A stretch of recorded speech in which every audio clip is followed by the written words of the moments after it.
thank the organizers for organizing such a wonderful conference and for inviting me, even though I should not I should not like speak here, because in fact, I'm not gonna talk about singularity formation. So I want to start by apologizing to anyone who came to this conference attracted by the beautiful title, because in fact there is no singularity in this talk, and actually, no, I thought, no, what is the closest topic to singularity formation I can talk about? Well, it's stability. So you see, there's these two words, this singularity and decay in the same, no.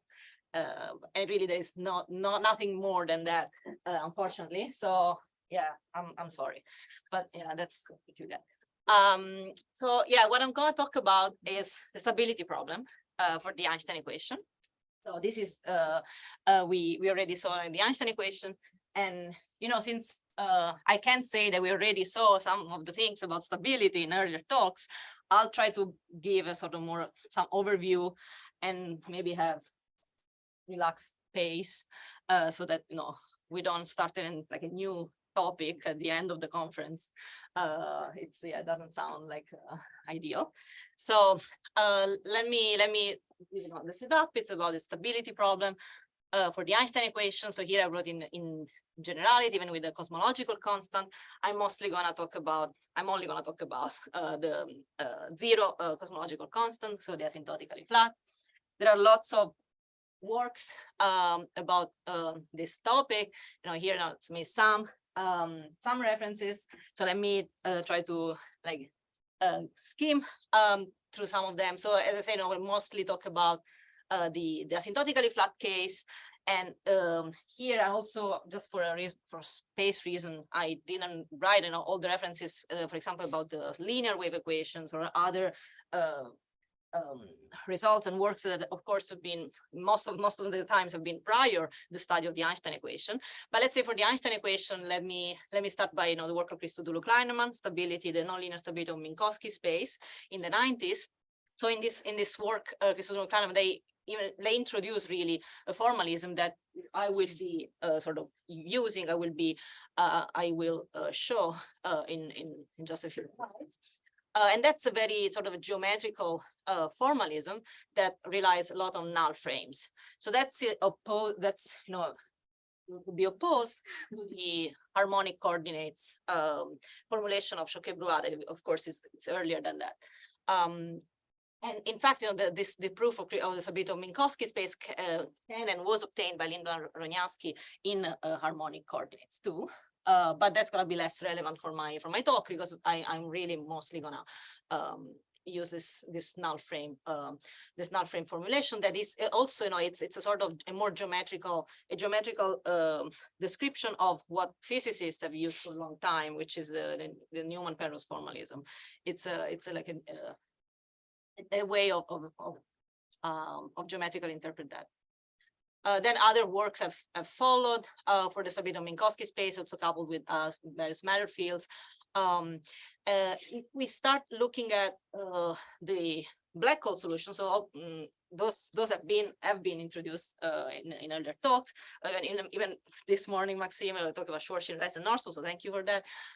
So the Schwarzschild black hole, the Schwarzschild family of black holes was first proved to be stable by the Fermo-Holzer reactors of Mihaly, Sigor, and Gustav Holziger in 2016, when they proved the linear stability to gravitational perturbations. And this framework is going to be very much relevant to what I'm going to say, because again, it's a curvature, it's a perturbation that happens at the level of curvature, and that sort of uses also the frame. It is in the same,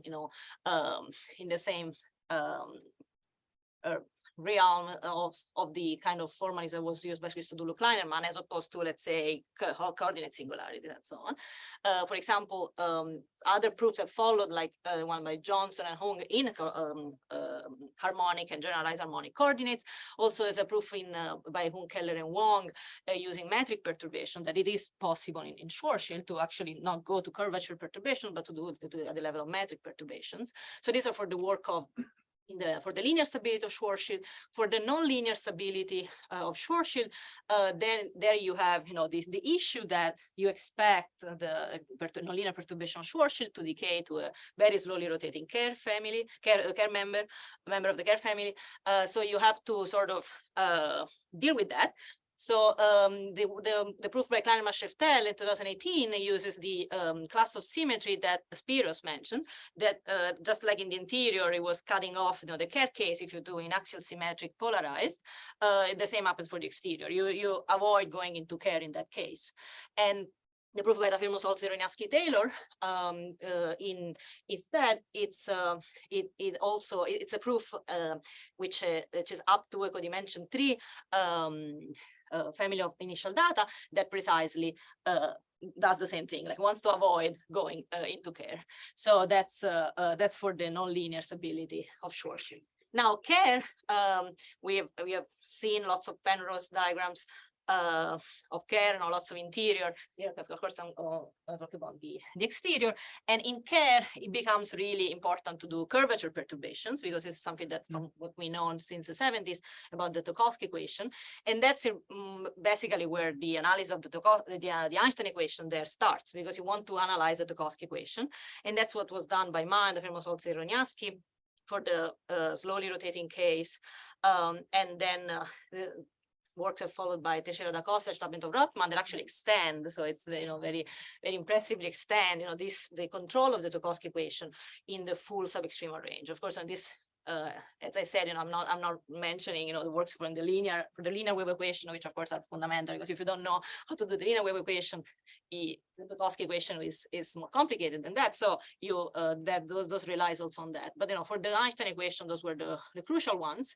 And these have been also used or you sort of sometimes used as black box or as assumed to control then the quantities that are gauge dependent out of this Einstein equation. So this work by Anderson, Bacca-Bluma, so the Peter and Thomas here, and who where they control the gauge dependent part of the solution. And there is instead of completely different again, in setup work by Hafner, Inch, and Bassi, where they instead use harmonic coordinates. So they don't rely on the Tokowski equation. It's a completely different setup, and they use also microlocal analysis. It's quite orthogonal, I would say, approach. And then as a result of various works, starting by Kleiner-Scheftel, 2019, Shen, and Kleiner-Scheftel and myself, we have a proof for the nonlinear stability of the very slowly rotating case. So that's for the nonlinear case. Okay, but what I want to mostly talk about today is about the case of the Einstein-Maxwell. Okay, so that's you can see there is a bit less work there. So the first case you want to consider is of course the Rice and Nordstrom that Maxime very kindly, very appropriately showed it just before my talk. And this is what I studied in my thesis, and it was really basically trying to extend the work by Rafirmus-Olsen-Roniaski to the case of Rice and Nordstrom. And this has been, this is what I've done first for a small, very small charge, and then in the full sub-extremal range. And in fact, some recent work by Marius Apetraios, a student of Stefanos Aretakis, and he was able to actually extend. So that was very, very nice to see. Sort of, it's an extension of my sort of my stability result in the sub-extremal, but with new features that are compatible with the sort of Aretakis instabilities along the event horizon. So in fact, what he proves in his paper is that the sort of the same estimates that I had in the sub-extremal range are true in the extremal range outside the exterior, just an inch outside the exterior, an inch outside the event horizon. But along the event horizon, you have blow up of some commuted components, or even some components of the curvature. So that's which is again what you expect in the extremal case. So that's very nice. And And his analysis sort of relies on the kind of equations that I'm going to show you. So that's the scalar field too, right? He also no, he's in Ashton Maxwell. Okay. No, it's Ashton Maxwell. Yeah. So that's it's really the same setup that I have it just in extremo. So that's that was very very. So far, he only has half of your result. This is right. So only the gauge invariant. Exactly. Yes. Indeed. It still has work to do. It still has work to do. Yes. Okay, and then for the Kerr-Newman case, I sort of had some extension of, as I will try to explain, there is a lot of, unfortunately, there is a lot of time and pages spent to derive the equations, as opposed to the vacuum case where we have the equation, the Tokowski equation given by to us by Tokowski in 1972. You can adjust them, you can write them in different ways, more geometrical and so on. But in Kerr-Newman, you don't have the equations to start with, so it takes some time to derive the equation. So that's what I've been doing, and setting up the analysis for this equation. That's what I'm going to talk about today. Just a few months ago, there was a proof by He about the linear stability of Kerr-Newman for very slowly and very quickly weakly charged Kerr-Newman spacetime that extends really the work by Hafner, Inch, and Bassi. So that approach that I said it was a sort of orthogonal, what I'm going to talk about, has been extended to the Einstein-Maxwell case for in the A and Q very, very small. Okay, so then of course, there is also the picture in the for the positive and negative cosmological constant. In the positive case, things are a little bit there is the decay is faster, so there is some some simplification about that, about having this faster decay, and so there is the proof of the nonlinear stability of Kerr de Sitter. So again, there's the very slowly rotating Kerr de Sitter by Inch and Bassi, and then there's also a new proof by Fang. And I also want to mention the work by Mavrogiannis, because there is really where he is able to interpret this stronger decay, this exponential decay in a local in time fashion that is it's probably going to be fundamental for other things too. So and also this was also extended in the case of Kerr-Newman, de Sitter by Inch, like a few years ago. And for the negative cosmological case, we know even less, because we have very weak decay. So I guess I didn't sort of didn't mention here, but there is this fundamental work by Olszeg and Smulevici that shows that you have only inverse logarithmic decay, and that's sharp. So you expect some instability, and in fact, there is a work of Moschidis who's showing that anti-de Sitter is unstable. So there is a deformation of black holes. So some caveat, but that's the expectation. That's the proof of Moschidis, and there is also earlier if I am not mistaken, this was also in spherical symmetry for Einstein-Klein-Gordon. So it's a sort of initially it's stable in that scenario, so that sort of the instability happens at higher modes. But we know less. So that the upshot is that we know less in the negative cosmological concept.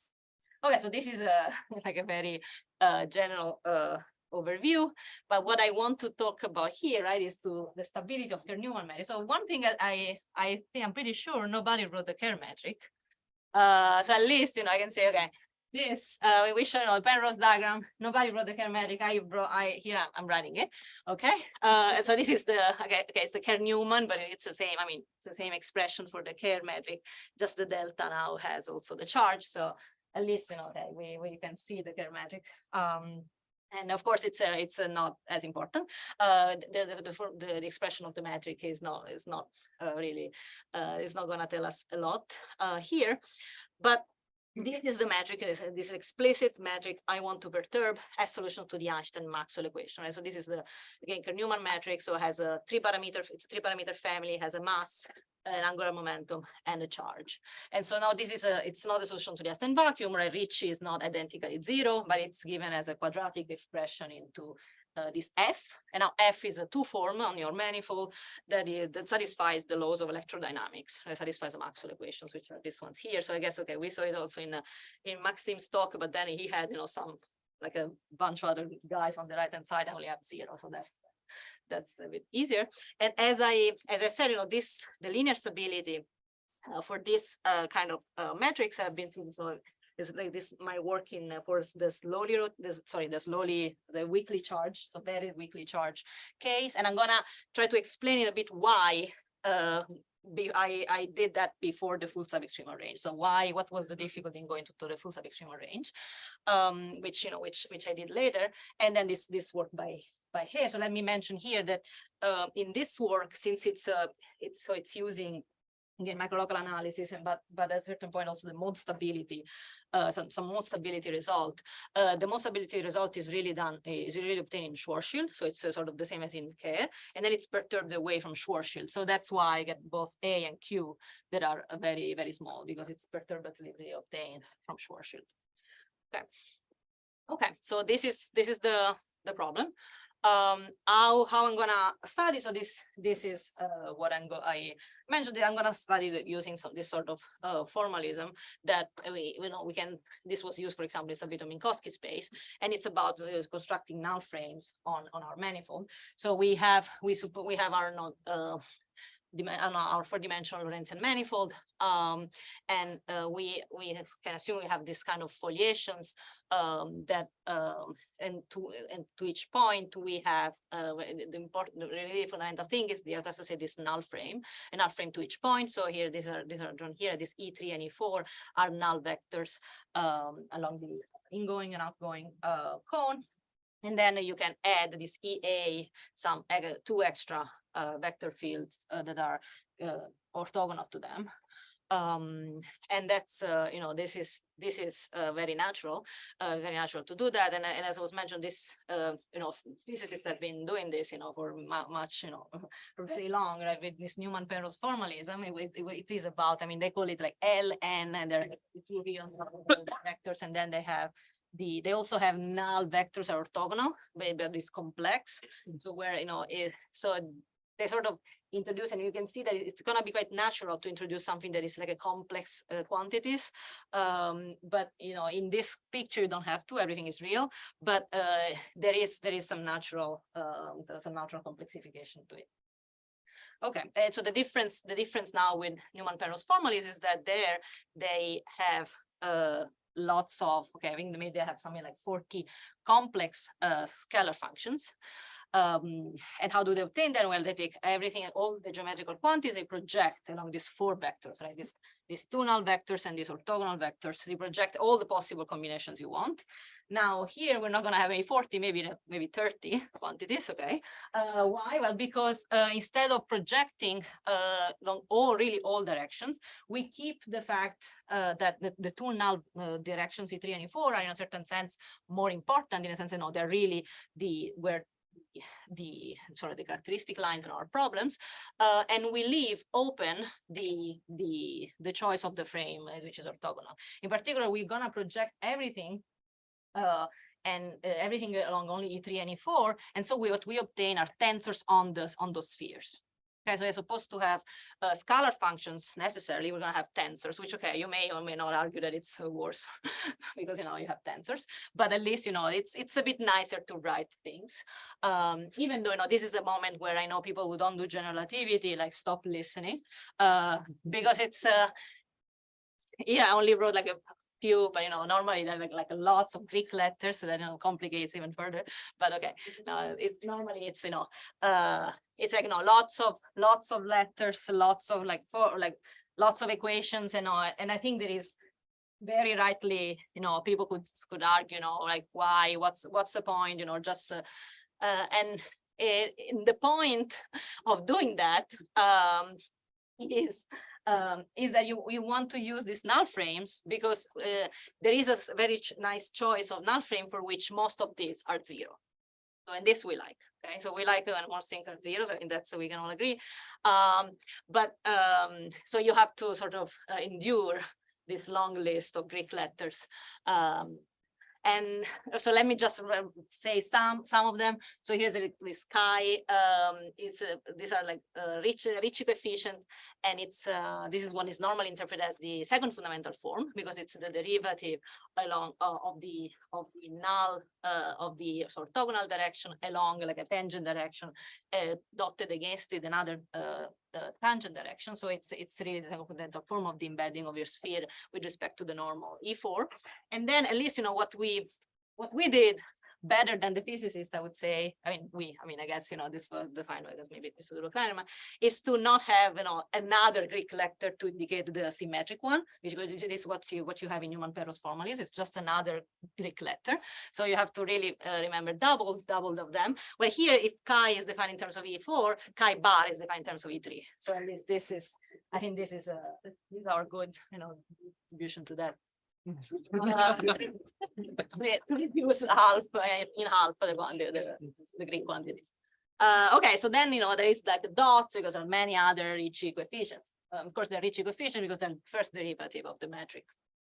Okay, then you have Weiss curvature. Here we're not in vacuum, so we need to use the Weiss curvature as opposed to the Riemann curvature because we want something that is traceless. So in these quantities here, for example, alpha and alpha bar are the contraction of this Weiss curvature with some EA, EB, so something that is tangent to the spheres and then to E4.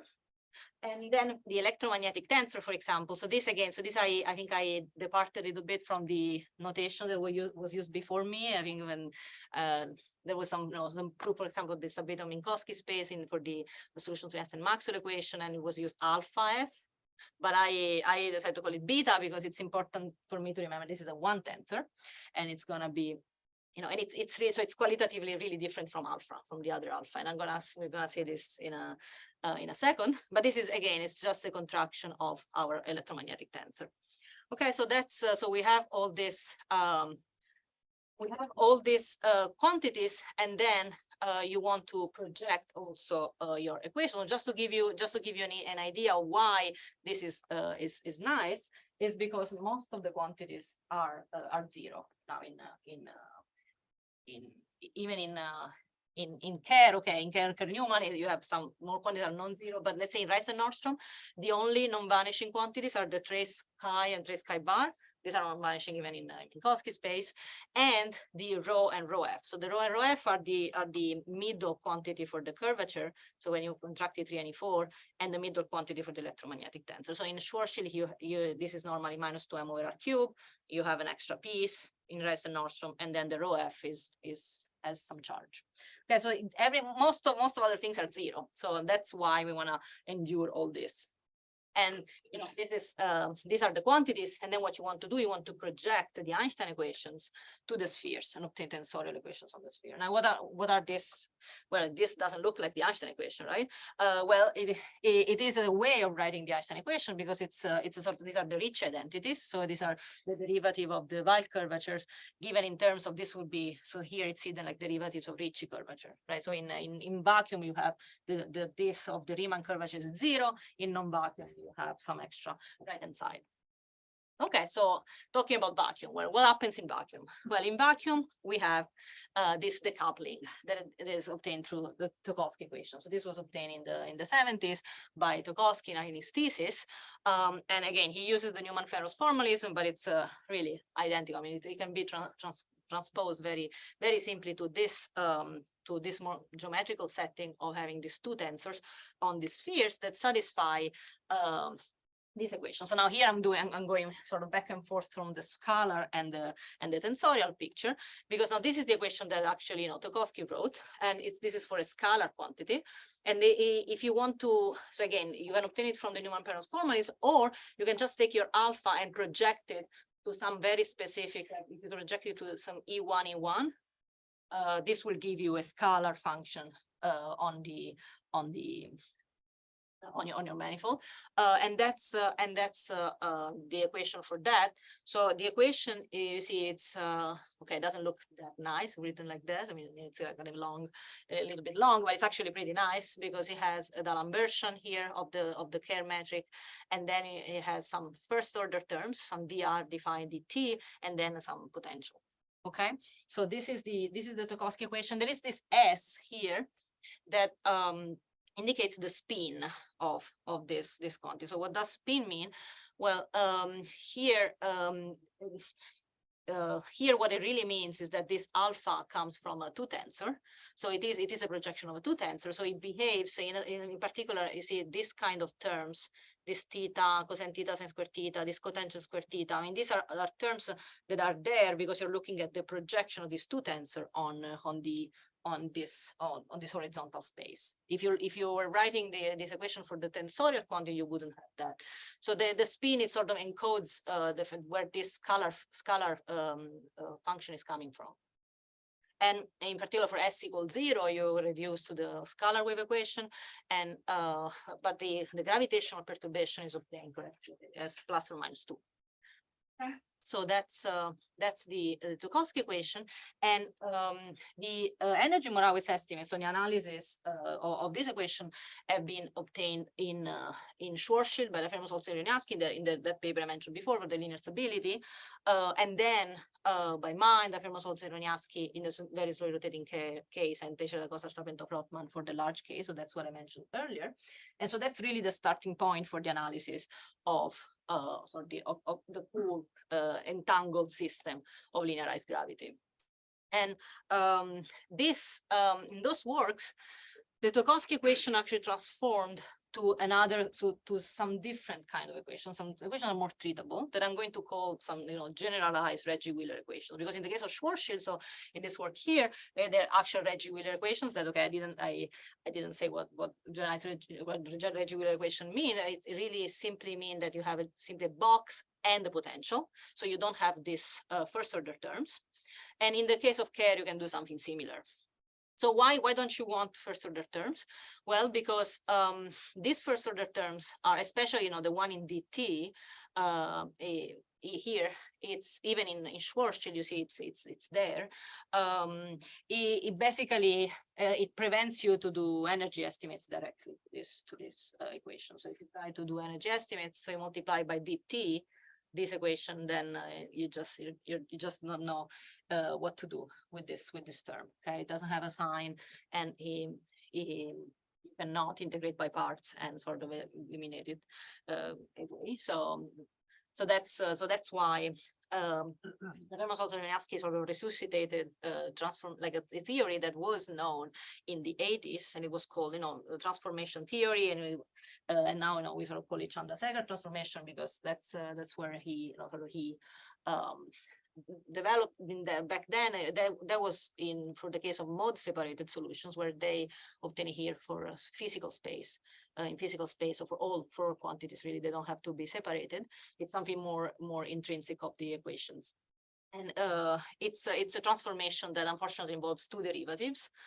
So it consists in taking two derivatives of this equation, and hoping that if you take two derivatives of a bad equation, you get a good equation, which of course normally would be nonsense. But in this case, it works because there is a relation between these curvature perturbations and the metric perturbations. So matrix at level 2 derivatives of the matrix, so it may sound bad. And in fact, what you're getting out of this is an equation that will be satisfied by the metric perturbation. So there is some hidden relation there. And so this is what is used in these works, and these Tukowski equations, so the analysis of these alphas, then unlock all other quantities. So this is something that again was also known, it was known, I think it was maybe a paper by Wald, that where basically you can see that if your alpha and your alpha bar are vanish identically, then there is no radiation. Then the only thing you have is pure gauge and change of mass and angular momentum. And this is something that it's different than in Rice and Nordstrom, and that's something that it took me quite some time to realize. But so in part of their work in the stability of Schwarzschild was there is a proof that if you, for example, in particular, if you project in the L equals 0 and 1 mode, so if you don't consider the two tensor part, if you only project L equals 0 and 1, then you only have pure gauge and change of parameters, so change of mass and angular momentum. So this is not going to be true in the electrostatic case. Also, something very important is that alpha and alpha bar are quadratically gauge invariant. Again, this was something that again was known in the physics literature. And what gauge invariant means is really that if you change the choice of frame, so let me maybe I'll do it here. So you remember we had this E3 and E4 and E3, right?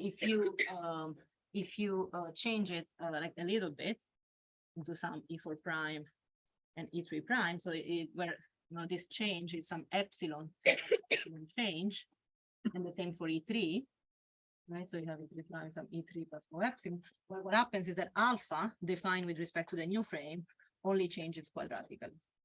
Okay, so in normality you will have some O epsilon, they cancel out. So if you want to do linear theory, then alpha is really gauge invariant. So that is a huge indication that alpha and alpha bar are like physical quantities. In fact, they satisfy the wave equation. In fact, the alpha bar, the corresponding one is the one that is observed by LIGO. Right? So it's the one that decays the slowest. So that's the one that's observed by LIGO. So it is gravitational radiation. Okay. So these are all the ingredients that sort of were known in vacuum. Now, what about the Maxwell part? Right? If we only look at Maxwell equations, then something very similar happens. And this again happened in the same paper by Tokosky in the 70s, that if you look at the Maxwell equations, then you also have a Tokosky equation for this beta f that I mentioned. So that's maybe why you want to call it maybe alpha f in this case, because they're sort of the same, they have the same behavior. Now the spin is plus and minus 1. Again, the reason is that this is coming from a 1 tensor, in fact, right? So it changes as a 1 tensor. Okay, so then this may looks like okay, then it's almost okay. We're gonna have some Tokosky equations, right? Well, the problem is that now if the background charge is different from 0, so if you have some charge in the background, so like the one the case I want to look at, like Rice-Norton and Kerr-Newman, then beta and beta f are not quadratically gauge invariant. Okay, so if I do this, so this in this case here, beta f, right? Beta f prime is, if I change it of epsilon, this is O of epsilon. Also, yeah, just to remind you, right? All these quantities are 0 in the background. So if I do have epsilon perturbation, this changes dramatically. I mean, this is an epsilon quantity, it can change of a size epsilon. So in particular, this can be put to bit 0. There is a gauge where this can be put to bit 0. That's what physicists did. Back then it's called phantom gauge, in fact. That, it didn't help. Okay, so this is already, so this is the first issue. So we cannot really use this Tokosky equation. Okay, it's not that relevant for us, because here, of course, we're looking at the interaction between gravitational and electromagnetic radiation, and we should have this understanding. So we should sort of look at this work and say, okay, the gravitational part should give me a 2 tensor, and the electromagnetic part should give me a 1 tensor, right? But okay, this I only realized after some time. But it's sort of obvious. It seems obvious as the way I put it for now, but it's not obvious at all. Well, what are now the gauge invariant quantities and what equations to satisfy? Right? I mean, if you want to look at wave equation, it's very the Tokosky equation is complicated there, but at least you have the equations. Right here, we don't even have the equations. Okay? So we have to first find the equation. That was like a big part of the issues that I had. So maybe, okay, let's see, maybe the physicists can help, right? Maybe let's go look at what Chandrasekhar did about, for example, like in this book, and this book like sort of contains most of the results from the 70s and 80s about the core perturbation theory. But unfortunately, in the case of Kerr-Newman, he only has, I think, like 6 pages. And it says, the methods that proved to be so successful in treating gravitational perturbations of Kerr do not seem to be applicable for treating coupled electromagnetic gravitational perturbations. Oh no. Okay. So the principal obstacle is in finding separated equations. Okay, so let's go on. We shall briefly consider the origins apparent insolubility. Okay, sounds bad. Of the coupling between spin 1 and spin 2 fields. Okay, sounds very bad. So what's happening? What was he doing? Okay, so then we can follow like just the 2 pages after that. So here he starts, trying to do the same thing that he did in the Kerr page, in the pages like maybe a few pages before in the Kerr case. And here is what I was saying. Here we adopt the gauge in which this vanished. Right? So he starts by adopting a gauge where this phi 0 and phi 2 they are precisely this beta f and the beta f bar. Okay, so it takes a gauge where they vanish because you can, right? You can take a gauge where this vanish and this So it starts like doing that and then trying to derive the Tokowski equation. So those are the same. So start with the Bianchi identities, try to do the same passages here. Then this is the next page, same passage. I mean, they may look bad if you don't do general relativity, they don't look very bad, you know, no, just, you know, a few lines of equations, that's normal. But then he arrived to these two equations. And then he writes, you know, let me zoom in, all efforts to decouple these equations were not successful. No alternative manipulations were equally unsuccessful. Okay. So and that's basically that's it. The problem here is that he found like a coupled system, and that really scared him apparently, or, you know, it was really like it was really hard to know what to do at that point, because the way they were analyzing back then was through mode decomposition. And in fact, if you try to decompose in modes this kind of equations here, these operators here are the ones that, you know, when combined with some other, that give you this sort of Laplacian that defines what are called the spheroidal harmonics, if you know what they are. But these two operators do not really interact well with the spheroidal harmonic if A is different from 0. And so you don't get the nice angular ODE that you would get like from the Tokowski equation in Kerr. So that's where, you know, it was there. Okay, so now what is then the more sort of modern way then of approaching it? Like how should we do it then? Well, let's try to look at the Bianchi identities, the Bianchi identity for alpha. So this is the equation. This is the starting point for the Tokowski equation. Okay, so this is the equation for nabla tree of alpha. So here again, there are lots of Greek letters. If you know what that means, well, that's good. If you don't, you know, don't worry too much about it. The point is that, you know, it's a coupled equation, and, you know, has a bunch of quantities and operators. So this V2 star is like an angular derivative, and here you see in vacuum you would only have this piece, right? So you will only have the one in black. Now in electrovacuum, there is this additional piece. Now this is you see as a rho f. So remember, rho f is non-zero in the background. So this is actually, you can think of this as being the background value. And now this is the sort of the linear part. So, you know, it is natural at this point to define f, to define a new quantity, called this quantity here a new quantity, because this happens to be gauge invariant. Okay, so this is not super surprising, but because here the left-hand side is gauge invariant because alpha is, and then this quantity is also gauge invariant, and so is this. So this is sort of natural to define this as new gauge invariant quantities. And then there is also this manipulation that you can do. You can take your equation, multiply by rho f, and then sum to this multiplied by 3 rho, whatever. So I mean, why you do that? Well, so that you can cancel the chi hat. If you do that, if you cancel the chi hat, then you arrive to this identity. Right? So what is this? So this is again your nabla tree of alpha equal to some d2 star, so some angular derivative of now this combination of curvature and electromagnetic tensor, and then this quantity that is non-zero in the background times your f. And now this I'm gonna call this b. I'm gonna call this quantity b, and this is also gauge invariant, as you can see from the fact that this is gauge invariant, this is gauge invariant. Okay, and this is a one tensor, so that looks, you know, it's a gauge invariant one tensor, so that looks, you know, promising. But of course, you know, I wish I could give myself this slide, you know, a few years ago, because I had no idea that this would actually be a good thing to do, like to do this very simple manipulation. Because in fact, the way it goes, and the reason why my result was first in for small, very small charge, is that this f, as I said, is natural. It appears on the right-hand side of the Bianchi identity, so that it's fine. And then what I obtain like the Tokowski equation for alpha and f. And it's a coupled system of the Tokowski equation. That's what I analyze. This Chandrasekhar transformation, the Reggie-Wheeler, analyze that. But this, since now it's really, so if you take if you take two derivatives of this, you end up with two derivatives on this f. That happens to be a Laplacian on this f with a q in front. It was just a very complicated equation.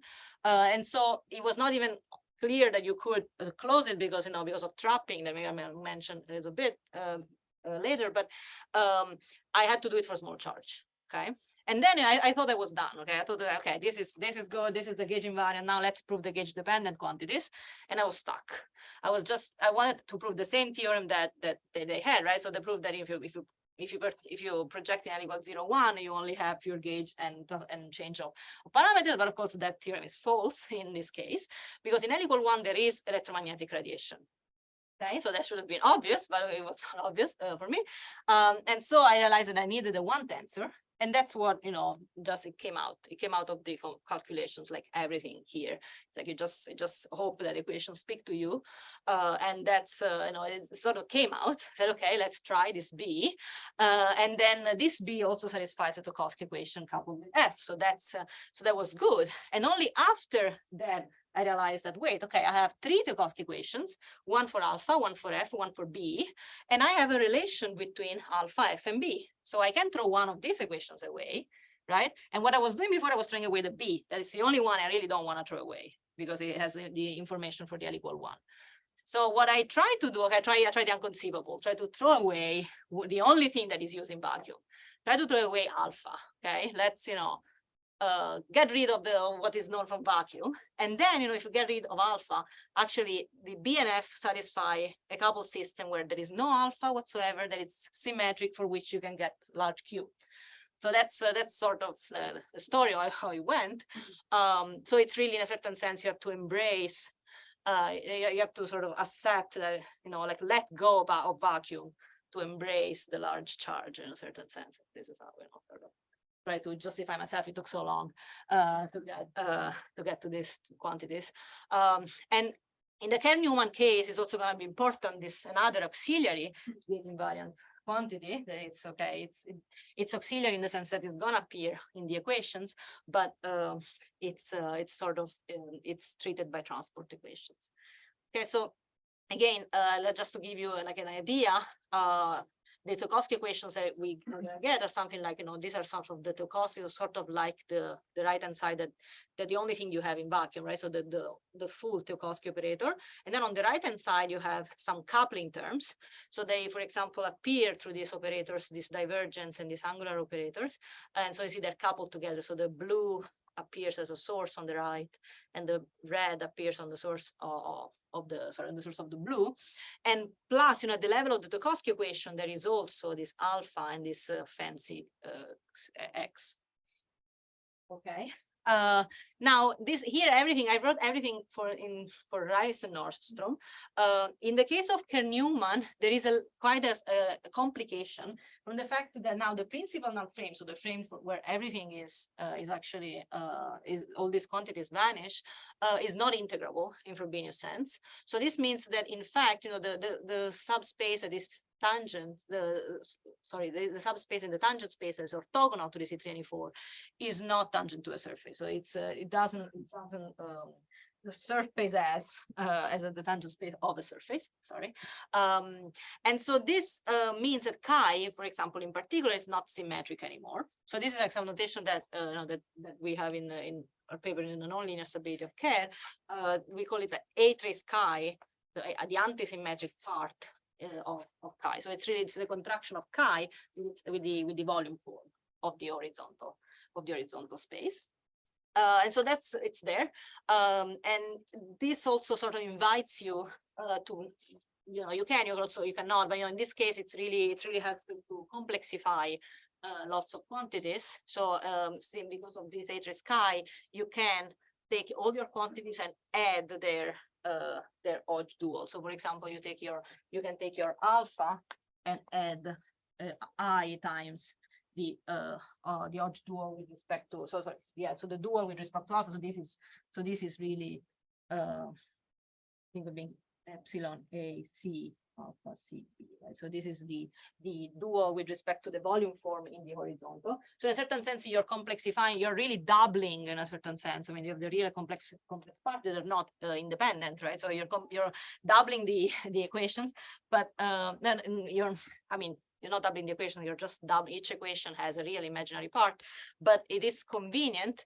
I will show you in a second, but it's also equivalent if you don't like complex numbers like I don't. Then you can also just take the real part in all these equations. It's fine. But okay. So what is the Chandrasekhar transformation in this case?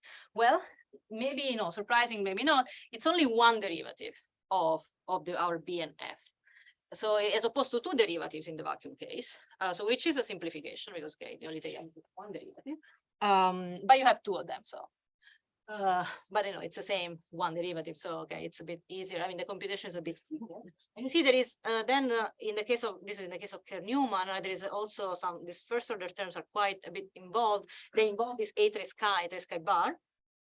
And now this parameterization here, given in terms of this gamma, it's this function r plus ia cosine theta, and its complex conjugate. And these are the quantities that satisfy a symmetric system of Reggie-Wheeler and generalized Reggie-Wheeler equation. Now you may ask, okay, Elena, who gave you these quantities? Well, nobody. I had to find them, but how did I come up with this, this horrible combination?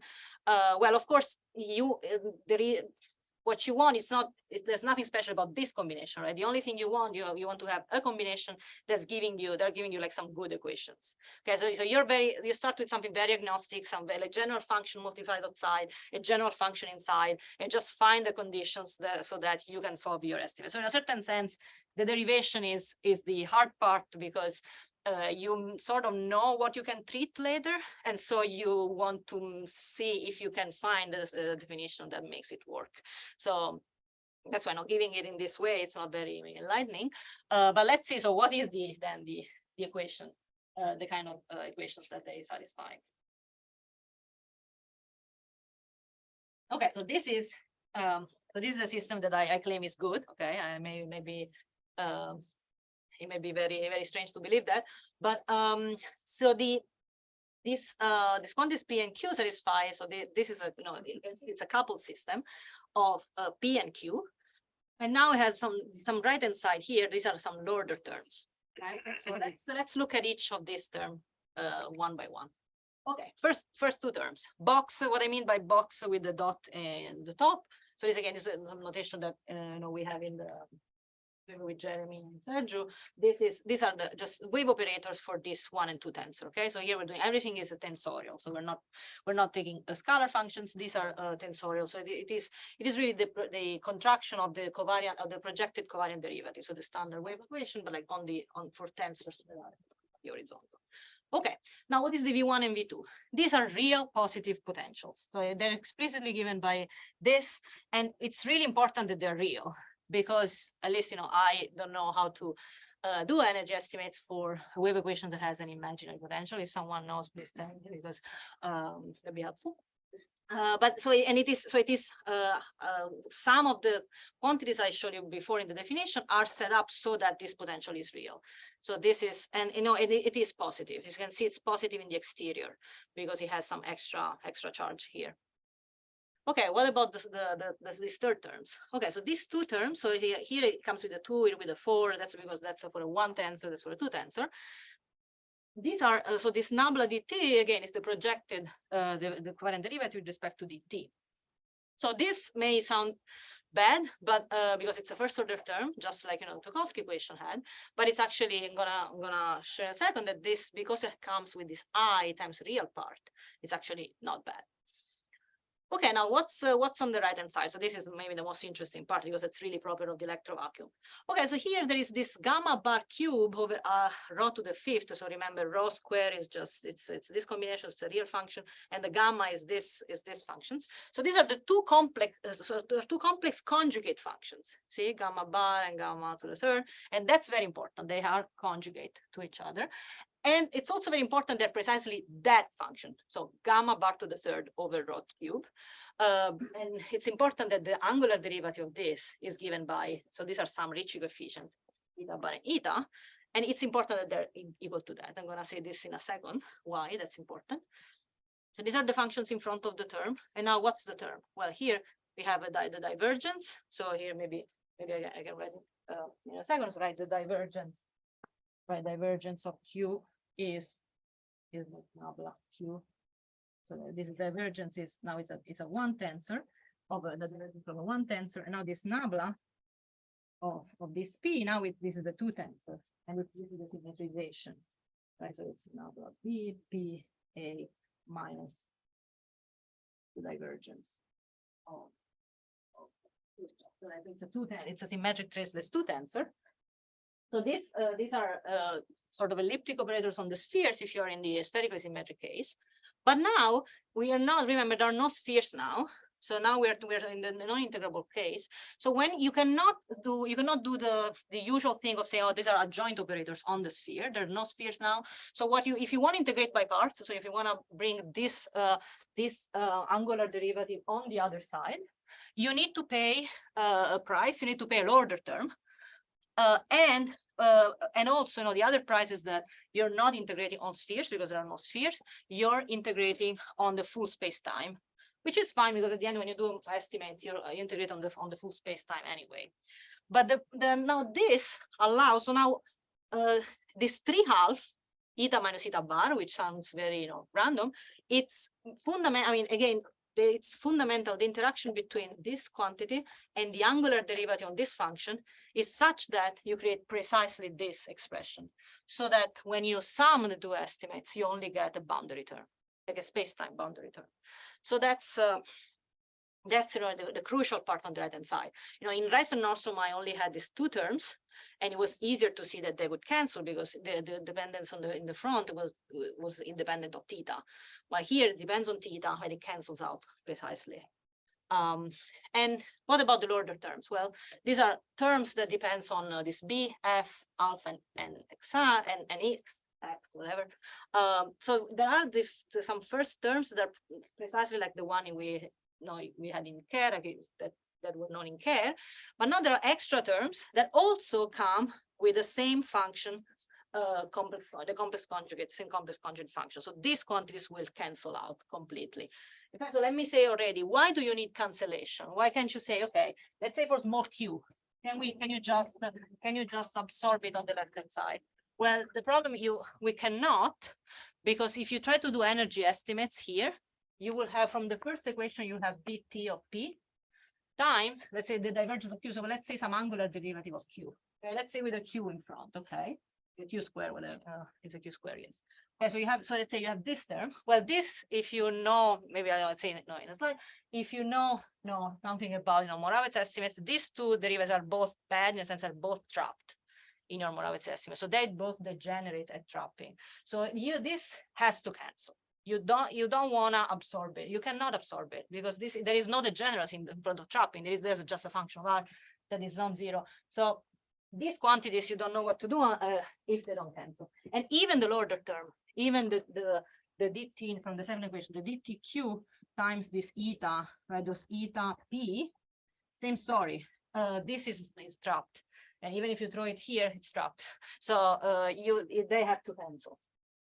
Okay, so here's the theorem is that then for small a, because the small a is important here, and so for now, let me say that it's you also need the small q or large q in axial symmetry, but I strongly believe that this should not be the case, and I'm gonna say maybe in a second where this comes, where we have there are energy Moravec estimates for this quantity. So more precisely, okay, this is try to just say most of the notations, all the energies and the bulk energies for all these quantities p, q, b, f, alpha, and x are bounded by the initial energy. Okay, and the Moravec estimates, they look like the ones you expect. So dr and zero order term that don't have degeneracy, and something that is degenerate trapping for the time and angular derivatives. And then you have the improved decay for the RP, and you have all the control, non-trapped control for the lower order terms. So okay, let me just sort of see how this is proved. The point is this symmetry that I told you about can be seen explicitly in by looking at the energy momentum tensor. So this system admits a combined energy momentum tensor. So if you take the energy momentum tensor of the first and then the second, then you have to multiply by 8q squared so that you get the cancellation. This new combined thing has good divergence properties. In fact, its divergence presents those cancellations that I mentioned. And so that's so with using this, I can get the conditional boundedness of the energy for large q, commuted Moravec estimates for large Q. And now the only issue for large Q, that's something that it's really funny and I'm very annoyed about it, is that this commuted energy estimates seem to sort of interfere. I mean, the charge seems to interfere with the angular momentum, which is something that shouldn't. I mean, it's not in my, but no, maybe there is something more deep about it, but they seem to interfere. Now, maybe I'll try to sort of finish with giving a very fast overview of how this is done. But let me remind you that the issue here in doing most of these things are related to trapping and superradiance. These two problems sort of do not interact in very slowly rotating case that I'm considering, but nevertheless, sort of you have to remind yourself that this is an issue. So, for example, you cannot do the energy estimates just with DT. You have to slightly change DT so that it's time like everywhere. But you want it to be equal to really DT at trapping. So then I'm just going to show you what you obtain for the energy estimates. What you want to do? Well, you take the first equation, you multiply by nabla T of P bar, because these are complex conjugate, and then the second equation by nabla T of Q bar, and then take the real part of this, and then you sum them. Okay, so that's the equivalent of having the combined energy momentum tensor.